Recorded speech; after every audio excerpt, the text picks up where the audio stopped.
All right, hopefully you've already filed your taxes, but if you haven't, you have until midnight to do so.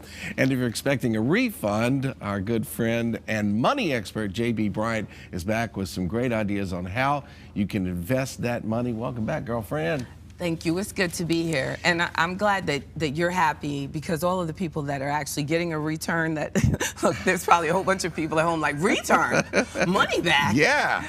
But, or as David Letterman called it last night, my cut. Exactly, your cut. I'm going to get my cut. And it's a very good point, because that's our biggest bill, is our tax bill. And a lot of times we don't think about it, and we shouldn't celebrate. You know, I want everyone at home to think about, if you're getting a big return, then that means that that's money that you could have had during the year that you need to do some things kind of differently and make sure that you want to kind of break even by the time you are actually filing your taxes. It's not a bad idea to get a little back, but you don't want a great big refund. Exactly. That means you've done something wrong going into it. That's right. That your withholdings are incorrect somehow, or you might be getting just an earned income tax credit back, and you know that's a different situation. But definitely, if you're getting money back, it's time to think about investing it, not spending it. And you'll see a lot of commercials that are going to be running about how to spend your money. But let's talk about investing,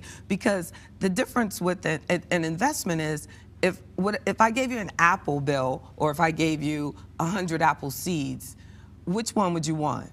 I'd find me a farmer to plant the apple seeds. That's right. That's right. So investments are taking that seed and believing in, if I water it and I take care of this, that it's going to grow into something. So we want to take that return money and put it into the seeds. What can we do? What kind of seeds can I get? All right. Well, I know that one of those seeds is going to have the letters 401k attached to it, right? Yes, indeed. Okay. You're smart like you. Yeah. That's right. Because say you got $3,000 back. That's for 10 months. You could do an extra $300 into your 401k. So you would just adjust the paperwork going forward. You have like 6 months. So you would just divide it over the next 6 months. Whenever you get that return, divide it over, and then when that money runs out, that you could actually go back into the payroll office and reduce that amount. And if you don't have a job, that's when you would set up your retirement account with that money.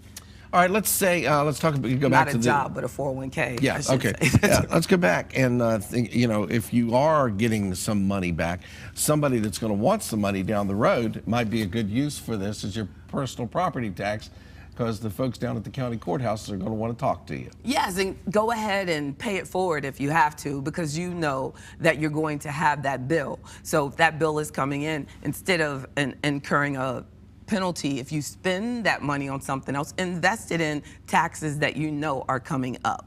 So personal property is going to come around. It's going to come up. Coming around. All right. Do you have maybe an emergency fund?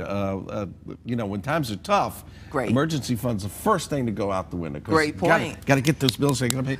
Great point. If you're getting money back, maybe that's where to start. That's a very good point. We want to make sure that you have at least 3 months of your living expenses that are there for you in an emergency fund. So don't spend that tax return money if your emergency fund is empty or is not complete with at least 3 months.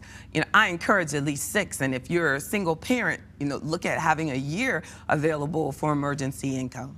And by the way, your 401k is not an emergency fund. I mean, you can't get money out of it. Oh, that's a great point, because people will do that and take loans against their 401k for their emergency because they didn't position money such as this, the return money, position it properly and put it in an emergency fund that would be available to you without any penalties. Speaking of funds, because we're running out of time, insurance is always a good way to go with some of that extra Definitely, money. You could pay up, even if you had to just get a term policy, but you would have that coverage for the period of time in which that return could pay for. Speaking of paying it forward, the college fund's always a good idea, too. College funding as well. Do you automatically at midnight tonight start singing the Hallelujah chorus? I'm just wondering, on April 15th. Yeah, and I hope that everyone out there will look into filing online. Online. J.B. Bryant offering money seminars every Wednesday in April, including this coming Wednesday. You don't take that time off at 12 noon. Location is 4860 Cox Road, Suite 2.